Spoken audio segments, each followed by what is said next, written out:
Desperation. I was 8 years old, almost 9, in the fall of 1991. We had just moved into our rural New Hampshire neighborhood. It was near the end of September.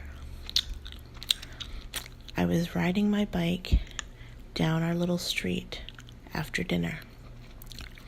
I was daydreaming about the upcoming weekend because Mom and Dad promised to take me and my sister to Storyland in the town of Glen before it closed for the season.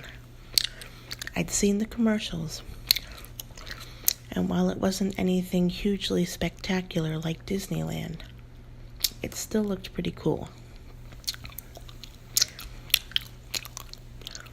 Now, there wasn't a lot of traffic on our little street, so my parents didn't mind if I rode by myself to get some exercise.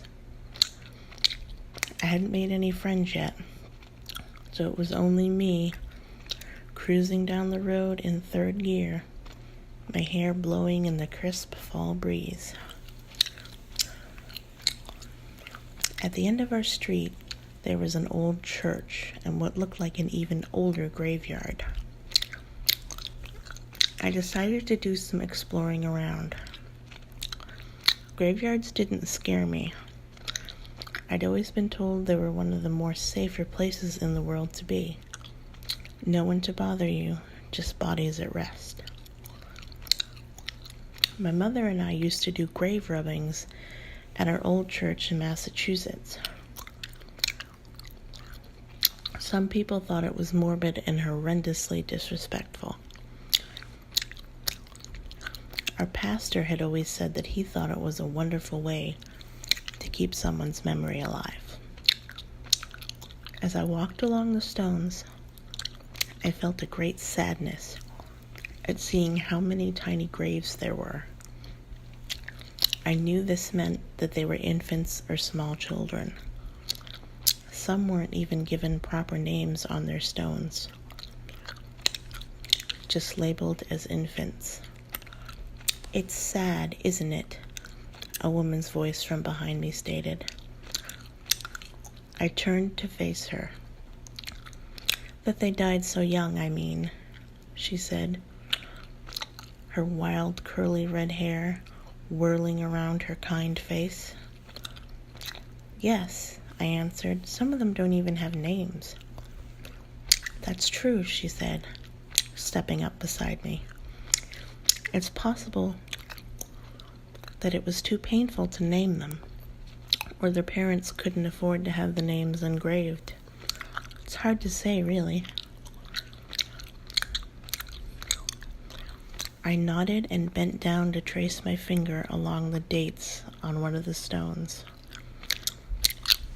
There was a picture of a dove etched on it.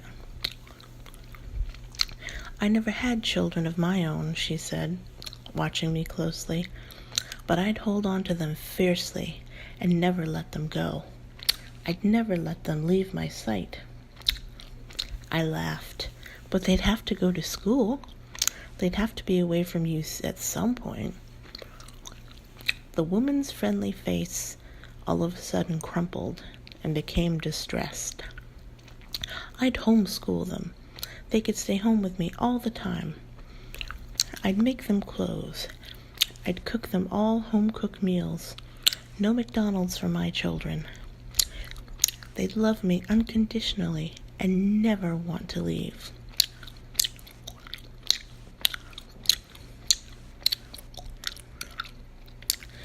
She was starting to make me feel uncomfortable. I stood up and started to walk towards my bike.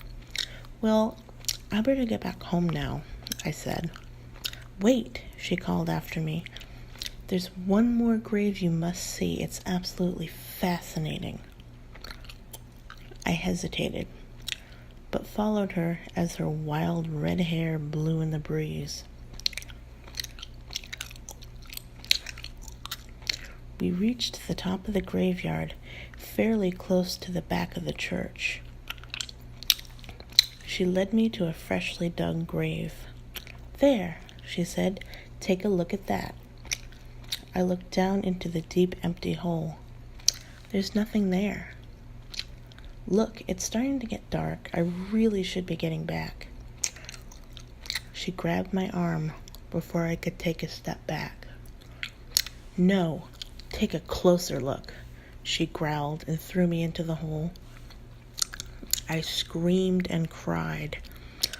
I cried for what seemed like forever. The woman walked away from my sight. I had no idea if she was still up there and I just couldn't see her, or if she had left me all alone.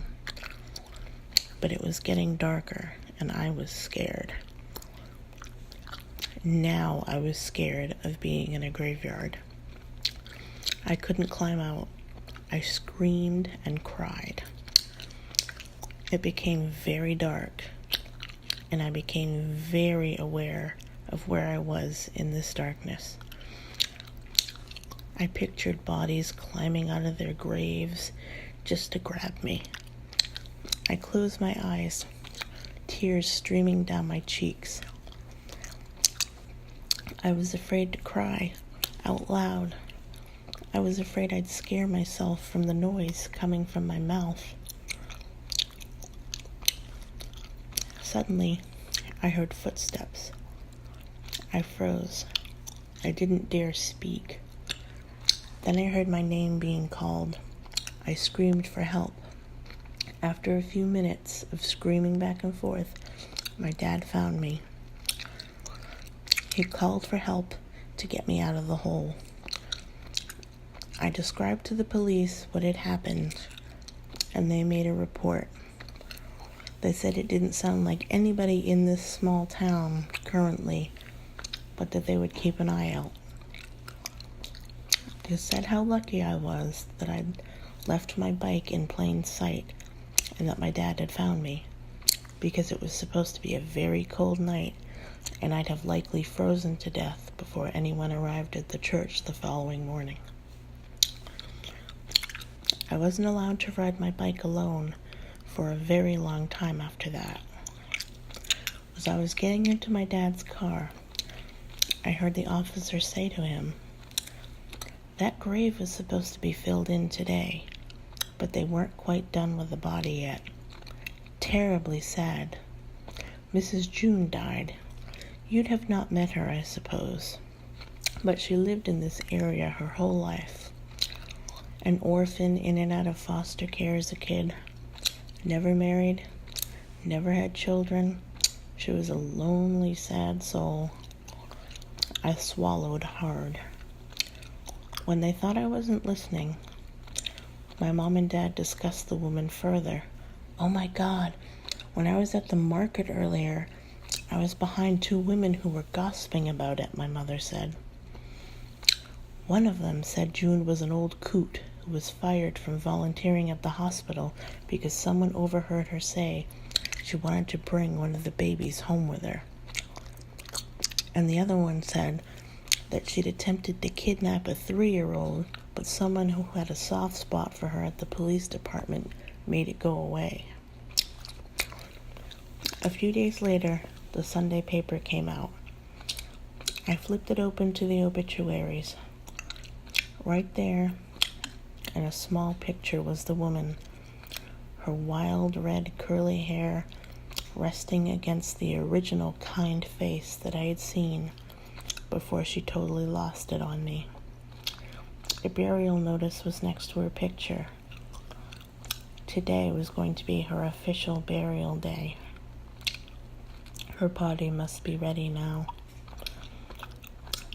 I knew for sure the police would never find the woman who pushed me, because they'd never believe that she'd technically gone back to the scene of the crime for all of eternity.